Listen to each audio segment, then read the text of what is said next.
ሰላም ጤና ይስጥልን የተወደዳችሁ የምናለሽ መቲ ፕሮግራማችን ተከታታዮች የዛሬው የምናለሽ መቲ ፕሮግራም አሁን ተጀምሯል። በዛሬው እንደተለመደው እኔ መታሰቢያ ቀጸላና ደረጃ ያብቶል ዋና ዋና መረጃዎችን ይዘን መተናል። አብራችን ቆዩ።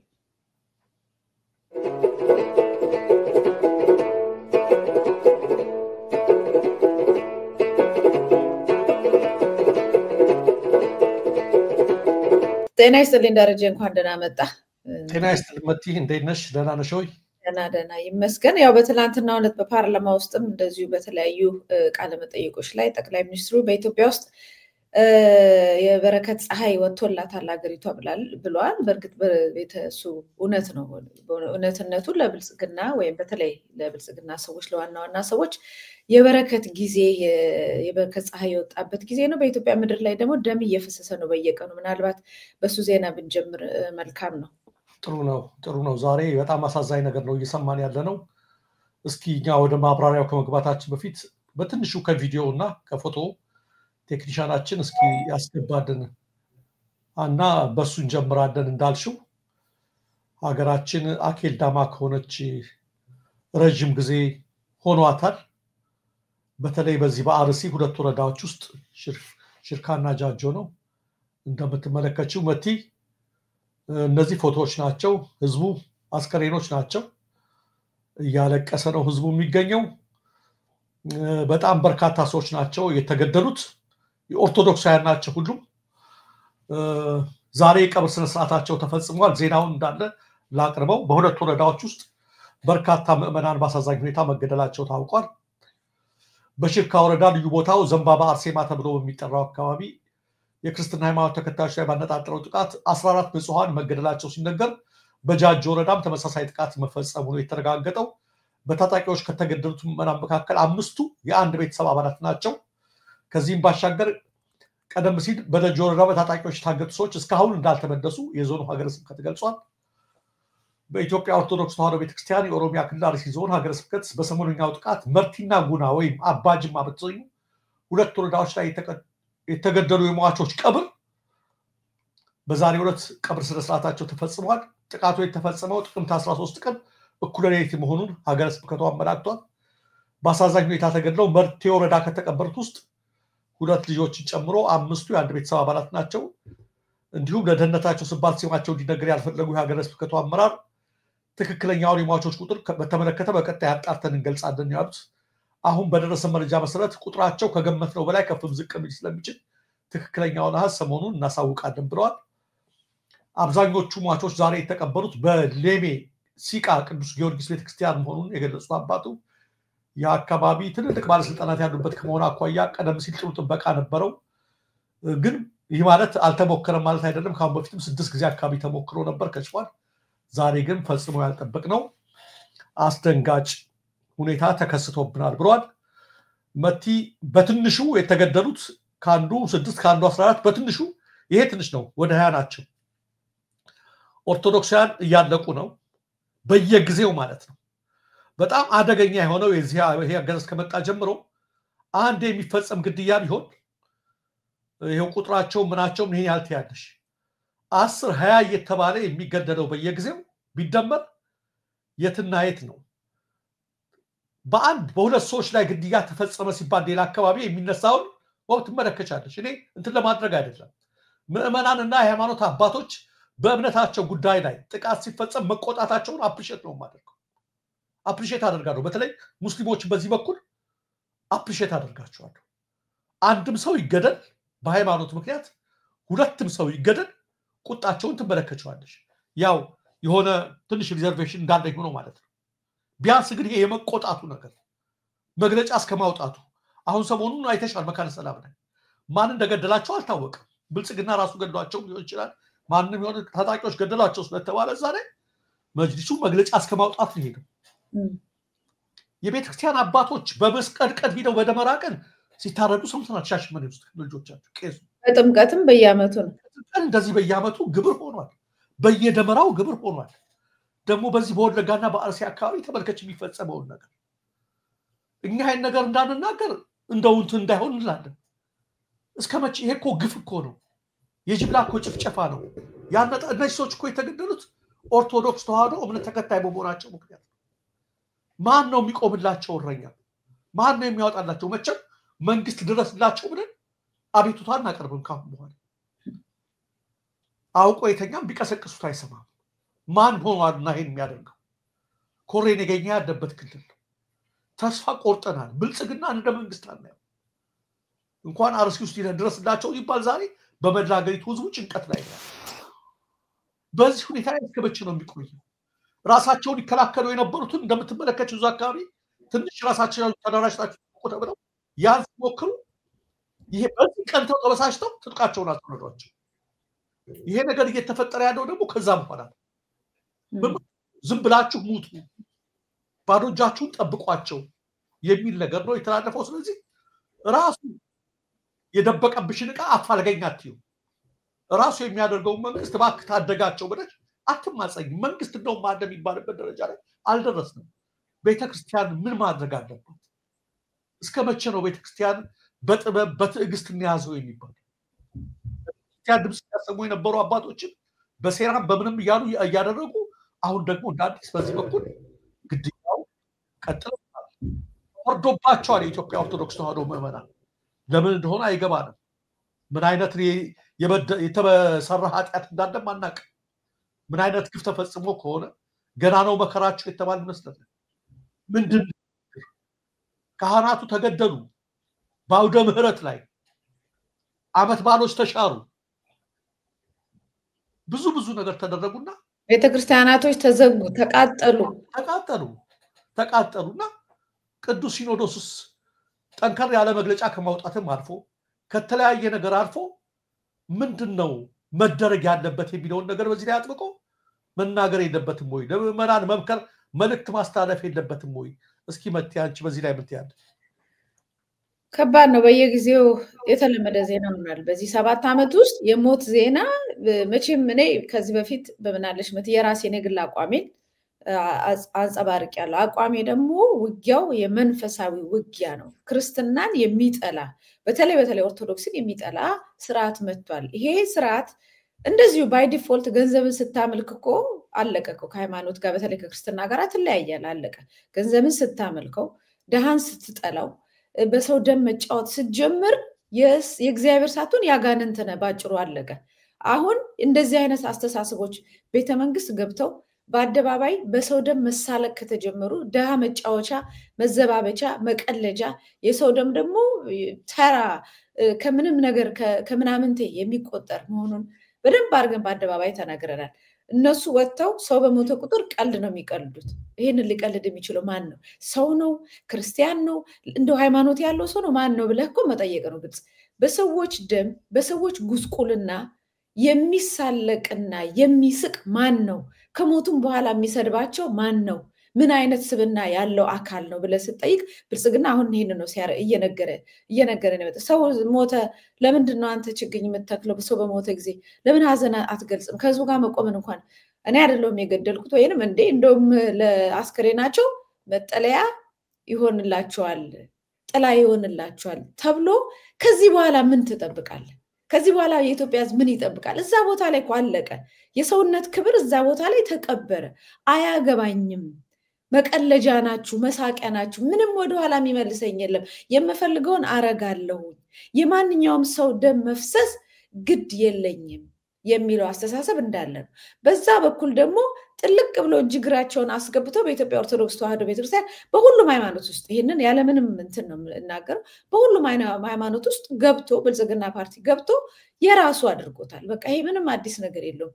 ድሮ በተለይ የሀገራዊ ስብዕና ያላቸው የኢትዮጵያ አይደንቲቲ ያላቸው ስነ ምግባር ያላቸው ማህበረሰብን በሰፊው የያዙ ኢትዮጵያዊ ባህል ያላቸው ሃይማኖት አይፈለጉም። ምክንያቱም ተራማጅ አይደሉም፣ ጎታች ናቸው ተብሎ በአደባባይ ተነግሯል። በአደባባይ በስብሰባ ላይ ጎታች ናቸው፣ የማይረቡ ናቸው፣ ኋላ ቀር ናቸው ተብሏል። ስለዚህ በኢትዮጵያ ኦርቶዶክስ ተዋሕዶ ላይ ውጊያ ተከፍቶባታል ብላ ነው ቤተክርስቲያኗ ማቅ የለበሰችው።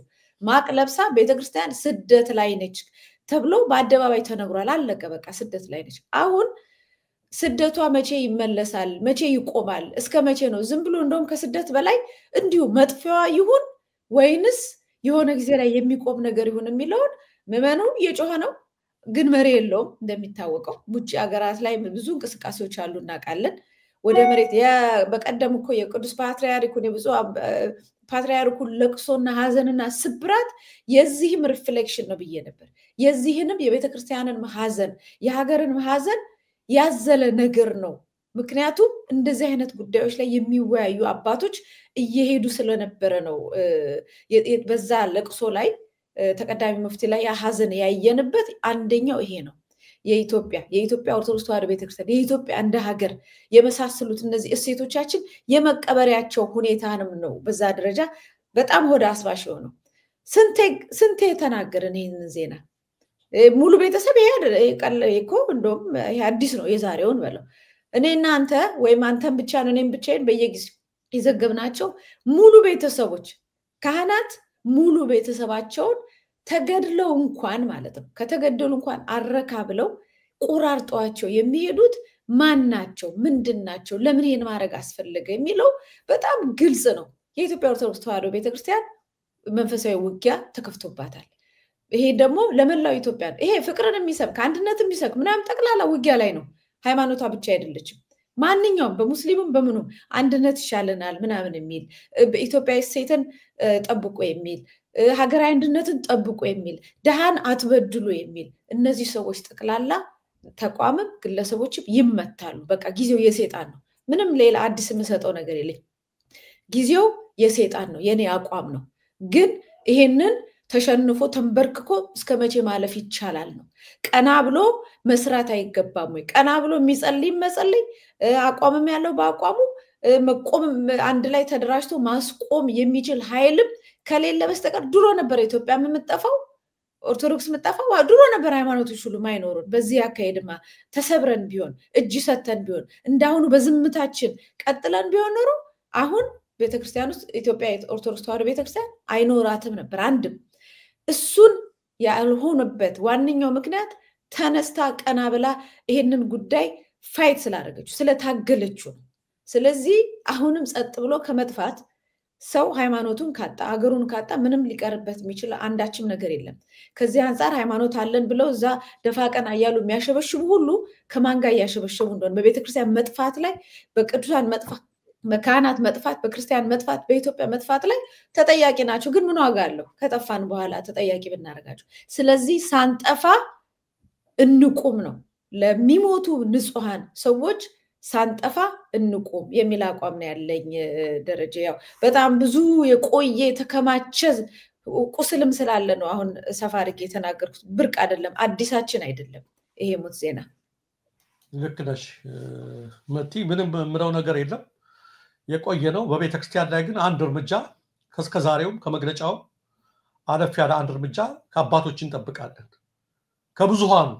ከብዙሃኑ ገዴ እናቃለን ቤተክርስቲያን ሲያተራምሱት መዋቅሩን ሲያተራምሱ አመራሮችን ሲያደርጉ የነበሩት ቤተክርስቲያን ድምጿ እንዳታሰማ መሆኑ ይገባናል ያም ሆኖ ግን ሁሉም አባቶቻችን ዝም ይላሉ ብለን አንጠብቅም እየሆነ ያለው ነገር በጣም አደገኛ ነው መቲ ከአንድ ቤተሰብ 5 ማለት እንኳን 5 አንድ ሰው ጎደለ ሲባል ምን እንደሚሰማ ሁሉም ያውቀዋልና ምን አይነት እርግማን ነው የመጣብን ምን አይነት መከራ ነው የመጣብን የሚያሰኝ ነገር ነውና ከአባቶች ብቻ ተጠቅም የለብንም ጸሎትም ማድረግ ያስፈልጋል እንዳልሽው ይሄ ክፉ መንፈስ ጭምር ነው የሚዋጋው ይችን ቤተክርስቲያንና ይችን ሀገር የሚጠራ ክፉ መንፈስ ቆይቷል በዚህ ምድር ላይ ከረበበ በኢትዮጵያ ምድር ላይ ከነሰንኮፉ እንድነቀል መንፈሳዊ ውጊያም ጭምር የሚያስፈልገው ነውና ከሚደረገው በተጓዳኝ በጾም በጸሎትም መበርታት ያለብን ጊዜ ላይ እየደረስን ይመስለኛል መቲ በተለይ ምእመናኑ በዚህ ነገር ላይ አጥብቀው ሊመካከሩ ሊነጋገሩ ራሳቸውን ሊጠብቁ በየአድባራቱ የተለያየ ነገር ሊያደርጉ ይገባል በመንፈሳዊ ህይወት መጠንከር አለባቸው የሰማዕታቱን ቤተሰብ ለቤተክርስቲያን ለሁሉም መጽናናትን ይስጥልን ቤተክርስቲያን ማለት የክርስቲያኖችም ስብስብ ጭምር ስለሆነ ላዘኑ ምእመናን በሙሉ ማለት መጽናናትን ይሁንልን በጣም የሚያሳዝን ነገር ነው መቲ ሌሎችም መረጃዎች ስላሉ መልካም ወደሱ እንግባና እናደርጋለን ትናንት ካላየናቸውና ዛሬ ልናያቸው የሚገቡ አንዳንድ ነገሮች አሉ ባጭር ሰዓት ላይ ለምን ተገቢ ስለሆኑ ማለት ነው መቲ ትናንትና በዚህ በህዝብ ተወካዮች ምክር ቤት ከቀረቡት ነገሮች መካከል የመጀመሪያው እንድንመለከት አንድ ጠቅላይ ሚኒስትሩ ምን ያህል ጭንቅላታቸው በአንድ ነገር ላይ እንደተሞላ እንድንመለከተው ነው። ሁለት ይህን የፈረጃ ነው። መጀመሪያ ትናንት አቅርበነዋል። የዶክተር ደሳለኝ ጫኔ አቅርበነዋል። መልሳቸው ግን አጭር ነች። 30 ሰከንድ ብትሆን ነች። እዛች አካባቢ የውስጥን አጀንዳ ለማስተንፈስ ይመስላል የቀይ ባህርን ጥያቄ ያነሱት ላላቸው ነገር የመለሷትን እንመልከት። አንዴ እሳቸው ያሏትን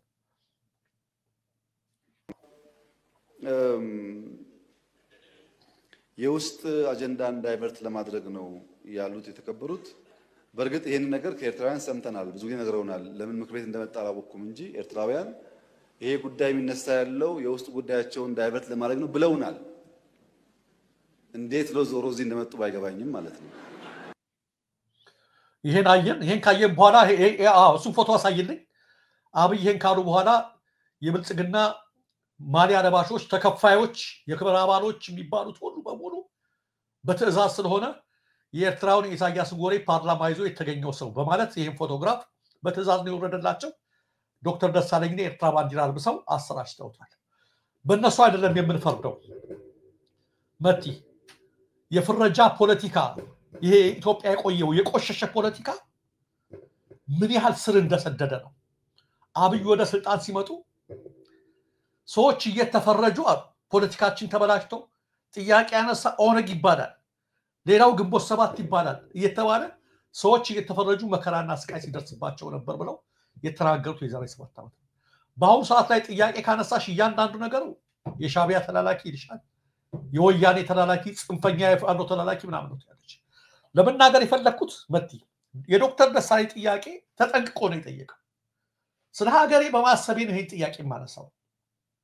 ኢትዮጵያ ብዙ አጀንዳ በአሁኑ ሰዓት ላይ የሀገር ውስጥ ታጣቂዎች ጋር ውጊያ በገባችበት ሁኔታ ላይ ሰላም ባልተረጋገጠበት ሁኔታ ላይ የቀይ ባህር አጀንዳ ማምጣቱ ዳይቨርት ለማስደረግ ይሆናል አጀንዳ። ሁለት ብዙ ድስት ጥዶ እንደማሳረር ነው። አንድ ጤናማ ሰው መቲ የኢትዮጵያን ጉዳይ የሚከታተል ማናቸው ሰው ይሄን ይላል። ደሳለኝ ብቻ አይደለም ይሄን የሚለው፣ እኔ አይደለም አንቺ አትይም፣ ሁላችንም የምንለው ነገር ነው። የኤርትራ መንግስት ብቻ አይደለም ይሄን የሚለው። ይሄ ነው ለዚህ ጥያቄ ተገቢውን መልስ መስጠት ነው የሚያስፈልገው።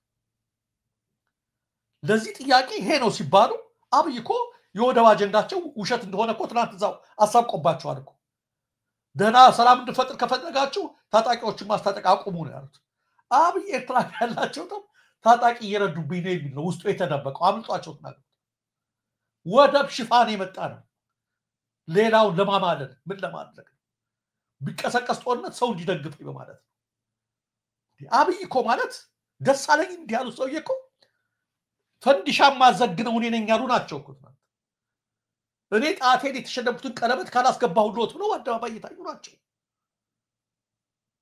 ዛሬ ተቀምጠው በዚህ አጭር ጊዜ ውስጥ እንዴት ዝሮ እንደመጣ ብለው እንደዛ አሉ። ፓርላማው ያው ማጨብጨብ ነው፣ ልማዱ አጨብጨበ። ተመልከች፣ የፍረጃ ፖለቲካችንን ለተከታዮቻቸው የፎቶ ተሰጥቶ ተሰጣቸው፣ የክብር አባል የሚባሉ ጭምር መቲ። ታዲያ በዚህ አይነት የቆሸሸ ፖለቲካ ውስጥ አሁን ደሳለኝ እንደ ዶክተር ደሳለኝ በቃ ሁለተኛ ጥያቄ አላነሳም ቢል ያው ለነሱ ደስ ይላቸዋል። ሰው እንዴት እንዲህ አይነት ነገር ሊያነሳ ይችላል? በምትሰጪው ሐሳብ ደግሞ ተራ ይሄ እኮ ጥልቅ ትንታኔ የሚፈልግ ነገር አይደለም የተነሳው ነገር። ማናቸውም የአፍሪካን ቀንድና የኢትዮጵያን ጉዳይ የሚከታተሉ ሰዎች የሚያነሱት ነው። ኢትዮጵያ እንዲህ አይነት ነገር ኤርትራ ጋር የገባቸው አንዳንዴ የውስጡ ጥረቷን የሚባል ነገር አይደለም ብሎ እንደዛ ወይም የኤርትራ እንዴት ብሎ እዚህ ፓርላማችን እንደመጣ እነሱ ያሉት ነገር አሸሞረ። የአሳ ብልሽቱ ከአናቱ ነው ይባላል። መቲ ተበላሽቷል። ፖለቲካችን እንደቆሸሸ ነው። ፖለቲካችን እንደተፈረጀ ነው። በሱ ስገረም በእነዚህ ስገረም ይህንኑ ተከትለው አንዳንድ የአብን አመራሮች የተሾሙ አመራሮች ተመሳሳይ ነገር ሲያንጸባርቁ አየኋቸው። መቼም ሆድ ክፉ ነው መጥፎ። ይሄን ለማለት ምንም አይነት እንትን አያስፈልገው። አብይ የውስጥ አጀንዳ ለማስቀየስ ይሄን ነገር አጥቷል ለማለት ከኤርትራ መዋስ አያስፈልግም። ይሄን አብሳ ከሌላ መዋስ አያስፈልግም። ማንም አፍንጫ ያለው ነው ያለው እሱ ትናንት ኢኮኖሚ እድገቱን ለማሽተት ትልቅ አፍንጫ ያለው ሰው ያሸተዋል እንዳለ ሁሉ ማንም ትልቅ አይን ያለው ሁሉ የሚያየው የሚመለከተው ነገር ነው። በጣም በጣም ምን ያህል እንደተበላሸ ምን ያህል ለማሸማቀቅ የሄዱበትን ርቀት ደሳለኝ ያደረገውን ጥንቃቄና ጨዋነት እንዴት አቢዩዝ እንዳደረጉት በሌላ ነገር እንዳትመለከቱት እንደ ተቋሚም እንዳትመለከቱት የሚበጅ ይሄ ነው አሉ። ተመሳሳይ እነዚህ አሸማቃቂዎች ኢትዮጵያ ከሶማሌላንድ ጋር ባደረገችበት ጊዜኛ ተመሳሳይ አቋም አንጸባርቀው ትክክል አይደለም ህግ አጥሳታከ ምን አሉን ያን ጊዜ ባንዳ የግብጽ ተላላኪ አሉና በመጨረሻ ውጤቱ ምን ሆነ መጥ ማን ነው ያገርን ጥቅም የጎዳው እነሱ ግብጽ በታሪኩ አድርጋው የማታቀው ሶማሊያ ውስጥ ወታደራዊ አስፍራ የኢትዮጵያ ስጋት ሆነች እድሜ ለና አብይና ለድስት ጠራጊዎች ለተላላኪዎች በስሜት በፉከራ ይመጣል ወደብ ያስፈልገናል በምን በህጋዊ ሰላማዊ መንገድ ደሳለኝ ጥሩ አድርጎ ነው የጠየቀው ይሄን ነገር ካሁን በኋላ መሸከም የማይችል ደም እንዲፈስ አንፈልግም የሚሆንም አይደለም አሁን ብልጽግና አቅምና አቋም ብርሃኑ ጁላ ሰሞኑ ፎከሩ በባሌ በቦሌ ብለው አብይ ትናንትና ሙሉ ፎከረ ኤርትራ መንግስት ምን ብላሽ ሰጠ ዛሬ መጥ አይተሽ ከሆነ ለአብይ አጭር ምላሽ አንድ አረፍተ ነገር ብላ ተብሎ ሳይጋበዝ ወጥ ጨምሩልኝ ይላል ነው ያሉት በቃ ይሄ ብቻ ነው ያሉት ሌላ ነገር አላደረጉት ያን ያህል ፉከራ አብይ ያስፈልገው በጥበብ ሀገርን ለመጥቀም ካሰበ ጃዋር ትልቅ ጽሁፍ ነው ዛሬ ያወጣው በዚህ በወደብ ጉዳይ ሀገርን ለመጥቀም ካሰበ አብይ አንገት እንደፍቶ በህጋዊ ዲፕሎማሲያዊ መንገድ ጠንክሮ መስራት ነው ያለበት እንዴ ይወጣ ጦርነት መቀስቀስ ይሄ አሁን እስኪ ስለ ወደብ የሰማነው ነገር ተመልከች መጥ 2 አመት ሙሉ ይወጡ አደባባይ ላይ መፎከር ፍድባሻሉ በዚህ እሱ በዚህ ሰራዊቱም ድራማ እየሰራ ነው አይታል አሳ ብላ ይባባላሉ ሌላ እኮ ነገር የለው እንደኔማ በየማግስት እኮ በእንቅልፌስ ነቃ አንዳንዴ ጠይቃለሁ እኮ ወደ ሙሴ ደረሰ እያልኩ በእንዲህ አይነት ነገር አይደለም ለሀገራችን ጥቅም የቆመው እኔ ማን ነው ለብሔራዊ ጥቅሙ የቆመው ካልሽ ደሳለኝ ጫኔ ነው ለኢትዮጵያ የቆመው የደሳለኝ ጥያቄ ነው ሀገሬ ጋር ደግሞ ሌላ ችግር እንዳትገባ ካሁን በፊት በሶማሌላንድ የከፈልነው እንደማሆን ሰልፍ እኮ እስከ ማስወጣት ደርሰዋል መጥ ሶማሌላንድ ላይ ሰልፍ ሰላማዊ ሰልፍ አያፍሩም አሁን ያን ሁሉ አቆመው እንኳን እስኪ እንደው ከባለፈው ስታቸው እንዴት አይማሩ አንዱ ይሄ ነው መጥ ትናንትና ካላየናቸው ሁለተኛው ከዚሁ ከኤርትራ ጋር ተያይዞ እንዲነሳ የምፈልገው አንድ ሌላ ቪዲዮ ስላለ እሷን አይተን እሷን ጨርሳት ብዬ ነው ልክ ነው ሁላችንንም ኤርትራዊ የሚያረግ ሁሉንም የሚናገሩ ሁሉ ኤርትራዊ ናችሁ ተብለናል ጭንቀት ነውና ፍርሃት ነው አንድ ቪዲዮ አለ ይልልናል ስለ ለንደን ፋኖች ተቃውሞ ሁላችሁም አይታችሁታል ሁሉም ሰው አይፈልግም ውይይት የፈለገ ተወያይቷል በውጭ ሀገርም እንዳያችሁት ውይይት ለማድረግ ተሞክሯል የሚያሳዝነው ግን አውሮፓ ለንደን ላይ ጥቂት ኢትዮጵያውያንና በርከት ያሉ ኤርትራውያን ምክክሩ አያስፈልግም ብሎ ሰልፍ ወጥቶ ነበር እና ኤርትራውያን በእኛ ጉዳይ ያን ያክል ኮንሰርን ሆነው መጣታቸውን እያመሰገንኩ ንግግሩ መጀመሪያ ግን በእናንተ ቤት ብትጀምሩት የኛን ሰልፍ ከማጀብ የእናንተን ቤት ማየት አይሻልም ወይ ቴንክ ዩ ይበቃናል ተመልካቾቻችን እንደሰማችሁት ነው የሰሞኑን የለንደን ሰልፍ አይታችሁታል በጣም ትልቅ ተአምሪያ እኔ እንደዛ ነው ያየሁት ከረጅም ጊዜ በኋላ ያየነው ደማቅ ሰልፍ የለንደን ፋኖችን እንቅስቃሴ ደግሞ ታቃላችሁላችሁ አሁን የተጀመረ አይደለም በአማራ ክልል ላይ ጦርነት ከታወጀበት ጊዜ ጀምሮ ባገኙት አጋጣሚ ሁሉ በኤምባሲዎች ይሄዱ ኤርፖርት ይሄዱ ተቃውሞ ሲያሰሙ ቆይተዋል አሁን ደግሞ የተለያዩ 3-4 ድርጅቶች ሆነው በለንደን የሚንቀሳቀሱ የአማራ ድርጅቶች የለንደን ፋኖች ሁሉ ማን ላይ ሆነው ታስክ ፎርሶቹ ምናምን ሆነው የጠሩት ስርት ነው አብይ ምን አደረገ ተመልከቱ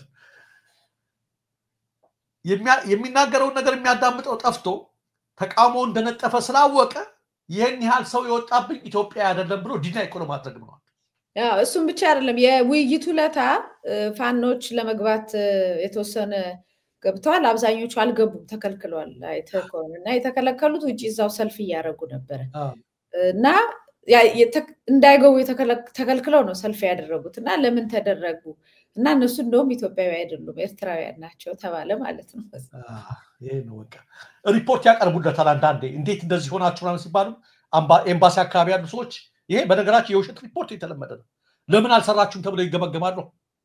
ስለሚገመገሙ የረበሹን እኮ ኤርትራውያን ናቸው። ከሪፖርቱም በላይ እሱ ነው እንደውም እየመራቸው ያለው ጠቅላይ ሚኒስትሩ ነው። እሱ ዲኒያል ነው እኮ ዲኒያል እኮ ነው ውድቀት ይላል። ግን ምን ያህል አንድ በዚህ በኩል ነው የተመለከትኩት ለንደኖች በእንግሊዝ የምትኖሩ ኢትዮጵያውያን ኩራት ይገባቸው ክብር ይገባቸዋል። ስራችሁ እዚህ ድረስ ነው ያቀዋን ኢምፓክቱን ተደርሷል ስለሰራችሁ ነው ይሄ ሁሉ የተባለው። የእናንተን አርአያ ሌሎቻችንን መከተል አለብን። ለወገን መጮህ ማለት በክፉ ጊዜ እንደዚህ ነው። ጠቅላይ ሚኒስትሩ የፈለገ ነገር ቢፈርጅ የፈለገ ነገር ቢያደርግ ይሄ ነው። ትልቅ ስራ ሰርታችኋል። እናንተን ማመስገን አለብን። በመጀመሪያ በርቱ፣ ጠንክሩ።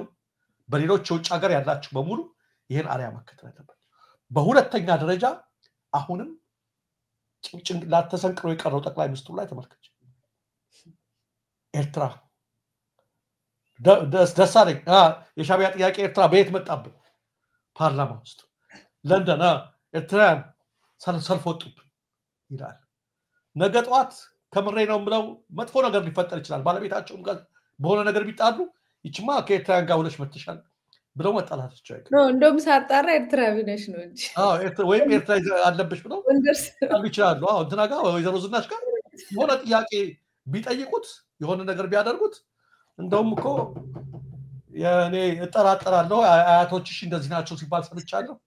እዛ አይታመንም ጎንደር አካባቢ አገርሽ እዛ ድንበር ነው እንደዛ ሆነሽ ነው እንጂ በጤናሽ አይደለም እስከ ማለት ድረስ ሊሄዱ ይችላሉ።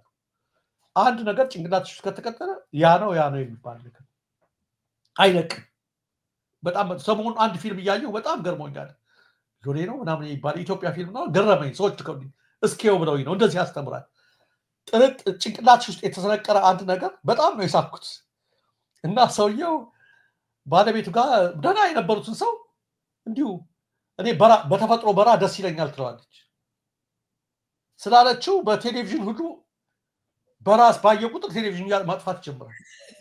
ከዚያም ከአስፋው ከቤት ጀምሮ ነው በቃ መጠላት ጀመረ። ዘፋኝ ሲባል የነ ሚካኤል ነው እነዚህ ዘፋኞች ራስ ትናሽ በለጥ ያሉት ሚካኤል በላይ ሰይፉ ፋንታው ምንም ይከለክላል። ማነው አሁን እነሱ ሚካኤል በላይ ነው እነሱ ሁሉ በቃ ባየ ቁጥር ሰይፉ ሁሉ ተነስቷል ይናደድ ጀመረ።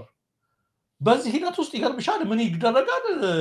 ከቤታቸው ቆሻሻ እንትን የሚያደርግ ሰውዬ የሚያነሳ ቢጥል ሰውዬ ለካ እንትን ሲያደርግ እቺ ኮፍያውን ጥሎ የዚህ መዳጣት ኮፍያ ጥሎት ሄዷል። ሲወጣ ለስራ ያችን ኮፍያ አገኘ። ያቺ ኮፍያ ለትዳር መፋቻ ሆነች። ያዛት ይዟት ገባ ለመኪና ውስጥ ተመራመረባት። የመላጣ ሰውዬ ኮፍያ መሆኗ ታስታውቃለች። በላቧ አለ ጭንቀት እኮ። ስለዚህ በዛ ይሄ ኮፍያ ማን ነው የሚለው ነገር ትዝ ውስጥ ቀረበት። ሰው ጋር ባወራ ቁጥር ምን ባለ ቁጥር ያ ኮፍያ እየመጣ ሚስቴ ጋር የሚመጣ ባለ ኮፍያ መላጣ ሰው አለ የሚል ጭንቅላቱ ላይ ተፈጥሮ በጣም ነው የሳኩት። መቼም ያ ሰለሞን ነው የሰራው። ሰለሞን ወይ መጨረሻ ላይ እንትን አደረገ። ተፋቱ፣ ተለያዩ። በዚሁ ምክንያት ጭንቅላትሽ ላይ አንድ ነገር ከተሰነቀረ ተመልከቺ። የፋኖችን የለንደን ፋኖችን የለንደን ኢትዮጵያን በእንግሊዝ ያሉት ኢትዮጵያን ነገር ሁሉ ኤርትራውያን ናቸው ብለው ፈረጅ። እኛን ሁሉ እኮ እያሉ ነው የነሱ ተከታዮች ኤርትራውያን ናቸው ብለው ይሉታል። እንደዛ ነው የሚሉሽ። የደሳለኝንም እንደዛ ነው ያለሽ። ከአሁን በኋላ አንድ ችግር ከመጣ ያን ጥያቄ በሐሳብ የሚፈታልሽ የለም። ይሄ ምን ደረጃ ላይ ደርሷል ማለት ነው? ተመልከች። ቲፒኤልኤፍ ታስታውሻለሽ? ግንቦት ሰባት ነህ ኦነግ ነህ ምናምን እያለ ያስብ ነበር። ይሄን አብይ ተችተው ነበር። በተለይ የመጨረሻው ሰዓት አካባቢ አንድ አገዛዝ የመጨረሻው ሰዓት ሲደርስ ሲሸነፍ ድክመቱ ከኔ ነው አይደል? ይሄ ነገር ችግር አለብህ ተብሎ ሲጠይቅም ከኔ አይደል? ምንድነው የሚያደርገው? ከሌላ ጠላት ጋር አብረሃል ብሎ የፍረጃ ፖለቲካ የቆጨው ማለት በዛ ያረገ ይቀናቀኑናል የሚላቸው ሁሉ ወደ መምታት፣ ወደ ማሰር፣ ወደ መፈረጅ ነው የሚሄደውና ብልጽግና የወደቀበት ደረጃ ላይ መድረሱን የሚያመላክት ነው ለማለት ነው። አይ ከባድ የሆነ ጦርነት ከዙ ጋር መግጠሙን ነው ያሳየው። አሁን ምንድነው ያለው? ማንኛውም ሰው የሚጠይቀውን አልሰማም፣ በቃ ጥያቄ ከጠየቅ አንተ ኤርትራዊ ነህ፣ አንተ ግብፃዊ ነህ ከተባልክ አልሰማህም፣ ጠላቴ ነህ፣ ጠላቴ ጎራ ውስጥ ከትቼ እመታሃለሁ ነው። ለመስማት ፈቃደኛ አይደለሁም፣ አስተያየት ለመቀበል ጥያቄ ለመቀበል ፈቃደኛ አይደለሁም። ስለዚህ ለጦርነት ነው ማንኛውም የሚመጣው ሰው ጋር እጋጠማለሁ ነው እኮ እንጂ ጥያቄ ሲመጣልህ ጥያቄውን አይተህ ጥያቄውን መመለስ አለብህ። እዛ ፓርላማ ውስጥ ተመልሼ እመጣለሁ። እኔ እኮ ኤርትራዊ በቃ በዚህ በኩል ኤርትራዊ ማለት ሰው አይደለም እንደ ኤርትራዊ ማለት እኮ ከኢትዮጵያ ጋር በደም የተዋረሰ ነው። ይሄን ያህል የምንሸማቀቅበት ነገርም አይደለም እኮ። እግዚአብሔር ቢፈቅድ እኮ ገና ወደፊት ገና ብዙ ግንኙነት፣ ብዙ ወዳጅነት፣ ብዙ ቤተሰባዊነት፣ ብዙ ድንበር ልክ እሱ እንዳደረገው ሲመጣ ቦርደሩን ከፍቶ እዛም እዚህ እየተባለ የሚኖርበት የቅርብ ወዳጅ ሀገር ነው የምትሆነው የሚል አቋም እና ፍላጎት ነው ያለን እንደ ዜጋ። ሌላው ቢቀር ደግሞ አሁን ወደ ውጭ ሀገር ብትሄድ ኢትዮጵያም አለ፣ በተለይ ውጭ ሀገር በጣም ብዙ ቁጥር ያለው ህዝብ በፊት ብቻ አይደለም አሁንም በየዕለቱ ይጋባል፣ ይዋለዳል ከኤርትራውያን ጋር። ኢትዮጵያን ኤርትራ ሀበሻ ተብሎ እኮ የሚጠራው ውጪ ኤርትራውያኖችን ላለመቀነስ እኮ ነው። እነሱም ሀበሻ ብለው የሚጠሩት እኮ ኢትዮጵያን ላለመቀነስ ነው። ለምን? የሚሸጥ ነገር ከሆነ፣ ምግብ ቤት ከሆነ፣ ዝግጅት ከሆነ፣ ሙዚቃ ከሆነ የሀበሻ ተብሎ ነው የሚመጣው። ይሄ ስራዬ ተብሎ ኤርትራውያንን ኢንክሉድ ለማድረግ ነው ኢትዮጵያዊ የሚያደርገው። ኤርትራዊው ኢትዮጵያውያን ኢንክሉድ ለማድረግ ነው ሀበሻ በሚለው ስም እየተጠራ ያለው ሁሉ ብዙ ዝግጅቶች። ይሄንን አምጥተህ በቃ አንተ እኮ ኤርትራዊ ነህ ስለተባለ ጨርሰ ሰይጣን እሱ ነፍሰ ገዳዩ እነሱ አውሬዎቹ የኢትዮጵያ ጠላቶች ሳይባሉ ይህን ሁሉ ደም እያፈሰሱ የኢትዮጵያ ጠላቶች ሳይባሉ ሌሎችን ኤርትራዊ ናቸው ተብሎ እንደ ስድብ ተቆጥሮ እንደ ክፋት ተቆጥሮ የኢትዮጵያ ሕዝብ እንዲጠላቸው ማድረጋቸውን አልገባኝም። ይሄን ያለ እንትን እኮ አይደለም፣ አሪዮስ እኮ አይደለም፣ የሆኑ ሰው ናቸው እኮ በአንድ ወቅት የኢትዮጵያ አካል የነበሩ የእኛ በደም የተዋረስ ናቸው፣ ዜጎች ናቸው፣ ሰው ናቸው። እና ዘሎ እዛ ላይ መለጠፍ ኢትዮጵያን ይጠሏቸዋል ወይ ብሎ ከሆነ ኢትዮጵያን ኤርትራዎችን አይጠሏቸውም፣ እስከምናቆም አይጠሏቸውም፣ አንጠላቸው። እና ይሄ መደበቂያ በፊት ግብጽ ነበረ። እንደው ግብጽን እንኳን ቢሉ ምንም ቢሆን ግብጽ ሌላ ሀገር ነች። ታሪካዊ ጠላትነት አለብን። አባይ የጋራችን ነው። እኛ ሉዓላዊነታችንን እንፈልጓለን። እንደዛ ቢሉ እሱንም ቢሆን በኢትዮጵያ ከመጣች ሁልጊዜም ወደኋላ የምንለው ነገር የለም በኢትዮጵያ ጉዳይ ላይ። ግን ኤርትራውያኖችን በእንደዚህ አይነት እነሱ ሲሄዱ ወዳጅ፣ እነሱ ሲሄዱ ጻድቅ፣ እኛ የሆነች ጥያቄ ስናነሳ ኤርትራውያኖች ደግሞ ታሪካዊ ኢትዮጵያ ጠላት ምናምን ተብሎ የሚሳለው ነገር እኛ እኮ አላረግነውም። ይሄንን ወያኔ እድሜ ልኩን ይሄን ሲል ቆይቶ በወያኔ ስር ደግሞ አብይ አህመድ አድጎ አብረው እንግዲህ ሲያድጉ ያው እኛን የሻቢያ ተላላኪ ምናምን ነው የሚሉት አይደል ወያኔዎች። የዛ ውስጥ ግን አብይ አህመድ ነበረበት አይደል? ኢህአዴግ ባለስልጣን ነው የነበረው፣ ኢንሳ ነበር አባጆ ሲሰራ እንደዛ ሲለን ቆይቶ እሱ ራሱ ሄዶ ያንን አረጋል፣ ኖቤል ተሸለመበት። በጣም ነገር ነው፣ ሁላችንም ደስ አለን። አሁን እሱ ሲጣላ መላው የኢትዮጵያ ሕዝብ ለዛሬ ብቻ አይደለም ለነገ መላው የኢትዮጵያና ኤርትራውያን ሕዝብ ለነገ አብሮ እንዳይኖር የሚደረገው ነገር ከአንድ መንግስት ነኝ ከሚል ይጠበቃል። እኔ እኮ ሰዎች በጦርነት እንትን ያሉ ሰዎች እኮ አካለ ጎደሉባቸው ምናምን አንዳንድ ሰዎች አግኝቻለሁ። ይሄ ነገር ማውራት አንፈልግም አሉ። ለምን? እኛ የተሳሳትነውን እኛ ያጠፋነውን ነገር የሚቀጥለው ጀነሬሽን እንዲቀጥለው አንፈልግም። በቃ አያዋጣም። ይሄ ስማርት አይደለም የሄድንበት ጎዳና።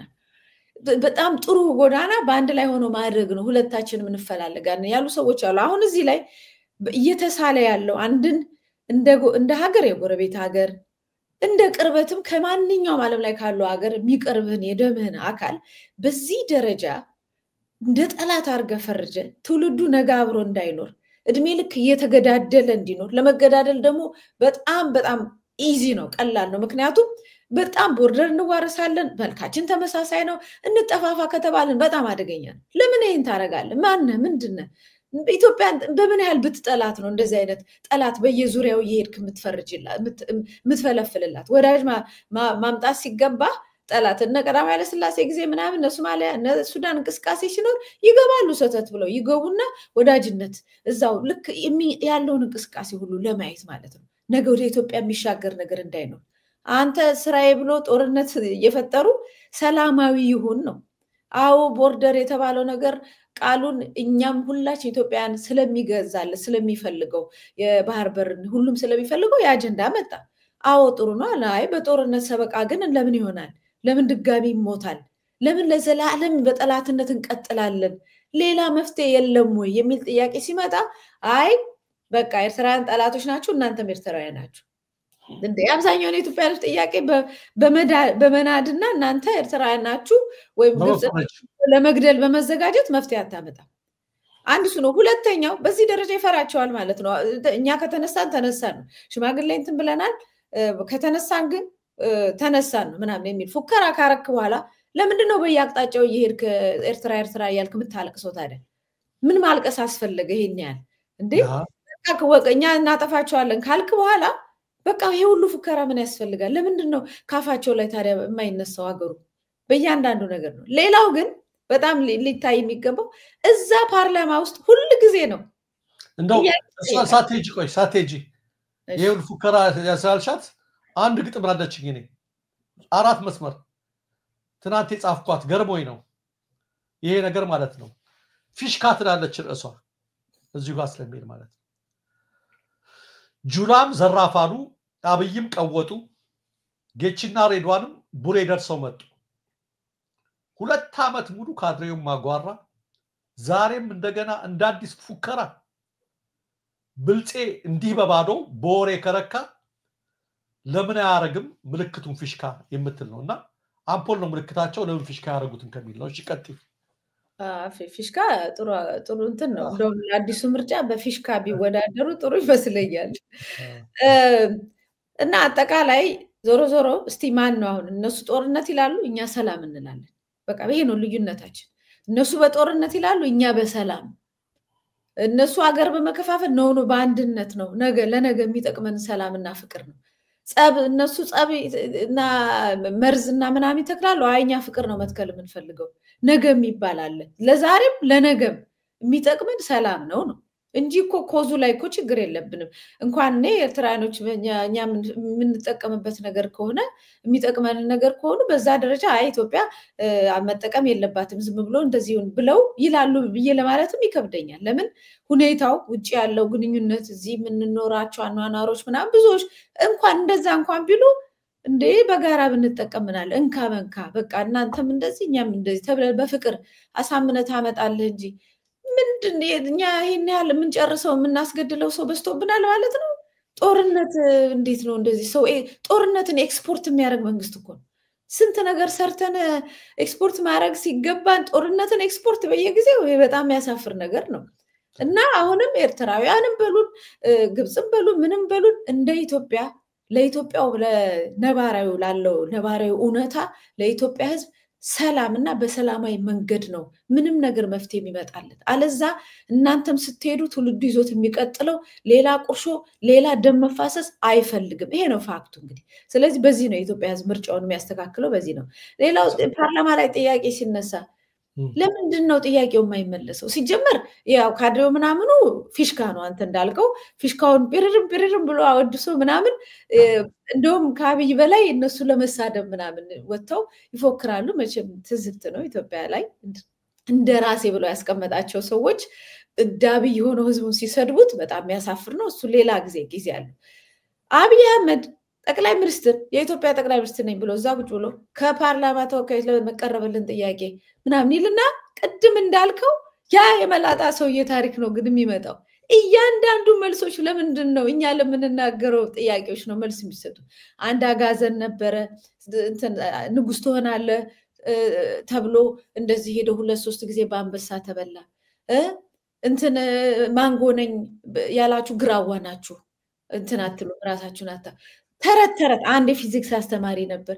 ሁሉም መልሶቹ ለሚቃወሙት ሰዎች በጣም ስለተን ደግሞ እኮ ምላሽም አለ። ለሚቃወሙም እኮ መልስ እንዲህ ይሉናል፣ ግን እኮ እኛ የሰራነው ይሄንን ነው፣ ሐሳባችን እንዲህ ነው፣ ለምን እንደዚህ ጥያቄ ያነሱናል? ፌር ኢናፍ እሱ ልክ ነው አይደለም። ስድብ ነው፣ ምንም አታመጧትም፣ አጋዘን ናችሁ፣ ግራዋ ናችሁ፣ ምናምን ናችሁ፣ ምንም አታመጣ። በቃ በጣም የወረደ ስድብ ነውና ሁሉ ነገር ብሽሽቅ ውስጥ መጨረሻ ላይ ሲገባ ከባድ ጦርነት ላይ ከኢትዮጵያ ህዝብ ጋር ግልጽ ጦርነት እነሱ እንዳለው የተገባበት ጊዜ መሆኑን እና ምናልባትም ሙሉ በሙሉ ተስፋ የመቁረጥ ሂደትን ይመስላል። ደረጃ ለማጠቃለል ሰዓታችን ስለሄደች በሁለት ደቂቃ ውስጥ አጭር ነገር ሁለት ለማለት እንፈልገው በዚህ ላይ ሁለት ነገር አንዱ ሊሆንም ላይሆንም ይችላል የፓርላማ የሚያጨበጭቡ ሰዎች እነሱ ማለፍ ነው አንዴ እንደውም ጭብጨባ ብቻ ለተባለው ነገር ሁሌም ለዛም ለቲፒኤልኤፍ ለምንም ጊዜ ነበርና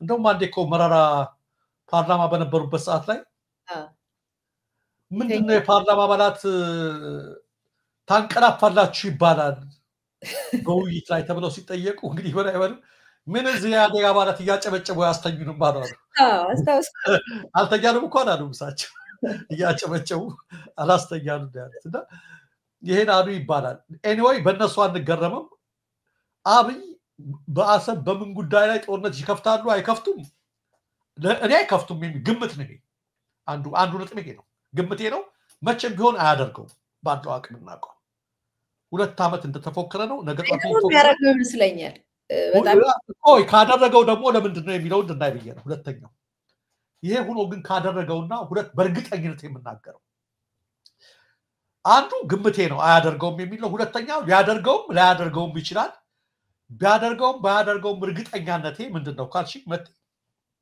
ትናንትና ሁለት ጊዜ አምልጦታል ሲናገር በኤርትራ ያሉ ወንድሞቻችን ተቋሚዎችን መርዳት ካቆሙ አሁን ለመነጋገር ዝግጁ ነበር ሁለት ጊዜ አምልጦት ስለ አሰብ ያን ሁሉ ብሎ ማለት ነው ይሄንን ነው መናገር የሚፈልገው መሰለሽ የአሰብ ጉዳይ ለመላው ኢትዮጵያ ለምነግራችሁ ድንገት እንደው ሳያውቁ በየዋህነት እውነት መስሏቸው አብይ ሀገር አርበኛ ለኢትዮጵያ ብሔራዊ ጥቅም በኢህአዴግ ጊዜ የተቀበረውን አጀንዳ ፈልፍሎ አወጣው እንደዚህ ያደረገው እያላችሁ ድንገት የመስሏችሁ ለምትሄዱ የትናንትናውን የፓርላማ መልስ ደግማችሁ ስሙት 2-3 አብይ አስመራ ላይ ፈንዲሻ ሲያዘግን ቀለበት ሲያስር ስልጣን ነው ዋናው ፍቅርም አልነበረም ያለ ከኤርትራ ጋር የነበረው ፍቅር አልነበረም ቲፒኤልኤፍን እንዲመቱልኝ እንዲያግዙኝ የሚል ነው አሳካሱ እሱ ሲጨረስ ጀርባውን አደረገ ያኔም ህዝባዊ ፍቅር አይደለም አሁን ደግሞ ቲፒኤልኤፍም ጋር አስመራም ጋር ያጣላው ይሄው ጉዳይ ነገ ጧት አንዲት ነገር ቢሉት በእርግጠኝነት የምናገረው 100% ምንድነው በዚህ ጉዳይ ላይ እንነጋገር በየትኛው ተቋሚ ላይ እንደዚህ ነው ምናም ብለው የሆነ ግሪን ላይት ቢያሳዩት አሰብ ያላችሁ ላንቃችሁ እስኪቀደስ የምትጮሁ ሰዎች መቼም አፍረት አልጻፈባችሁ በተለይ አባሎቹ ምንም ይቅርታ ሳትጠይቁ እንደምትሉ አውቃለሁ የአብይ ትልቁ ሽፋን ትናንትናም ዛሬም ስልጣን ነው ይሄ ሁሉ ህዝብ ወጥቶልኛል ይሄን ሁሉ ህዝብ ሐሰብ ብዬ ልቡና ሸፍቷል የለም ተው ሲባል የሚተውበት ጊዜ አለ በኖሞር ሙቭመንትም ተመልክቻለሁ ከዳር እስከ ዳር የነበረ ያ ሁሉ ዲያስፖራ ያ ሁሉ አጥቶ አሜሪካዎቹ አቁም አለበዚያ ሲመጡበት ተበተኑ ነው ያላቸው ስልጣን ላይ ችግር የምትፈጥር እንደውም ከነሱ ከምናገኘው እናንተ ምንም አያመጣልን ነው ያላቸው ቃል በቃል ከጃጃታዎች ስልጣን ላይ የምትመጣ ነገር ከሆነች አርበኝነቱ ባንዲራ ሀገሬ ምናምን አትፈርስም ፉከራ ዜሮ ነች 100% እርግጠኛ ሆኜ የትናንቱን የፓርላማ ምላሽ ተመልከቱት እሱ ያችን እንደ ካርድ እንደ ጆከር ነው ፋኖችን ያስታጠቁብኝ ነው አሁን ደግሞ ከቲፒኤልኤፍ ጋር ጽምዶ ገጥሟል ስልጣን ሄዲ ልቆይብኝ ነው ከራሱ ስልጣኖች ሌላ አጀንዳ የለው የኢትዮጵያ ብሔራዊ አጀንዳ ኢትዮጵያዊነትን የሚያቀነቅን መንግስትና አካል ኢትዮጵያውያንን አዲስ አበባ አትገቡም እዚህ አትገቡም እያለ አባቶቻቸው ባቀኑት ሀገር ሊከለክል አይችልም እውነተኛ ጤናማ ሀገራዊ አስተሳሰብ ያለው መሪና አገዛዝ በአንድነት ነው የሚመራው በዘረኝነት መዋር ላይ አይሽከረከርም በብዙ ነገሮች ዛሬ የምንሰማው ግድያና ምናምን አንሰማም ነበር በሀገር ውስጥ ያለውን ቀውስ መቆጣጠር ሆነ ተብሎም ሊሆን ይችላል ባሰቡት መንገድ አካቅም ማለት ሲሆናል ያን ያልቻለ አካል ከአቅም አኳያ ራሱ ብትወስዱት ሰው በሰላም ወጥቶ መግባት እንዳይችል ማድረግ ያቃተው አገዛዝ በሀገር ውስጥ የተፈጠረውን ቀውስ መቆጣጠር አቅቶት የምንመኘው ሰላም ሊመጣ አይችልም ሽፍታ ይቀጥላል ብሎ በተስፋ መቁረጥ የተናገረ አካል ተዋግቶ አለበሉ እንዲያመጣ ምናምን አይደለም በአቅምም አላችሁ በፍላጎትም ደረጃ ትልቁ የአገዛዙ አገዛዙ ስንል አንድ ሰው ነው ምንም ችግር የለም የታወቀ ነው እሱ የስልጣን ጉዳይ ነው የስልጣን ጉዳይ ባይሆን ኖሮ እዚህ ሁሉ ጥንቅጥ ውስጥ ማንገባም ነበር ስለዚህ አሁንም አርበኝነት መስሏችሁ ይዟችሁ አንዳንዶቹ አውቆ ሊያጨናብሩ ነው ለምን የሚጮሁት ለድስት ጥራጊያቸው ነው የተሰፈረላቸው መቅኑን አለ እሱን እየበሉ መጮህ ነው አርጎ የተባሉት ይህን ሳታውቁ ግን በየዋህነት የመሰላችሁ እንዳትሸወዱ ደግማችሁ የትናንትናውን ምላሽ ስሙት ትልቁ ነጥብ ያመመው እንደዚህ ያጣለ ያለው አሰባሰብ ቀባሪ የሚያስፈለው ጉዳይ ላይ ይህ አይደለም ፋኖችን ያስታጠቁብኝ ነው ከቲፒኤልኤፍ ጋር ገጥመዋል የሚል ነውና እንዳንሸወድ እንደው ክላሪቲው ይኑረን ይሄንን በደንብ ተመልክተነዋል ማለት ነው አርበኝነቷ የፉጌነሽ ለማለት ነው ማለት የመጨረሻ ዜና አለኛው እንደምታውቀው የብልጽግና ወርክሾፕ ስልጠና ዛሬ ተጀምሯል ትላንትና የተለያዩ ከተሞች ተጠቅሷል ብዬ ነበር ካልተቀየሩም ብዬ ነበር ምክንያቱም ያው ለሴኩሪቲ ለደህንነት ሲባል አንዳንድ ቦታዎች ይቀይራሉ የሚል ግምት ነበር በናዝሬት አዳማ ዛሬ ተጀምሯል እንደተባለውና ትላንትም እንደገለጽ ነው የመደመር መጽሐፍቶችን ነው ትሬኒንግ የሚሰጣቸው የመደመር መጽሐፍት ወይም የአብይ አህመድ አይዲዮሎጂን አገሪቷ የምትመራበት ኮንስቲቱሽኗ ነው ከመንግስቷ ነው አሁን ስለዚህ ሄደው ዛሬ ጀምሮ ይሄንን ወርክሾፕ ይወስዱና በወርክሾፖቹ ወይ በስልጣናዎቹ እንዳለቀ ኤግዚት ኤግዛም አለ መውጫ ፈተና አለ በዚህ አጋጣሚና በዚህ ስልጣና ላይ በደንብ ሆኖ የመደመር አይዲዮሎጂ መጽሐፉን አጥንቶ አብይ አህመድን ሆኖ ያልወጣ ሰው ይወድቃል የሚል ነው እንግዲህ እና ብዙ አብዮች ዛሬ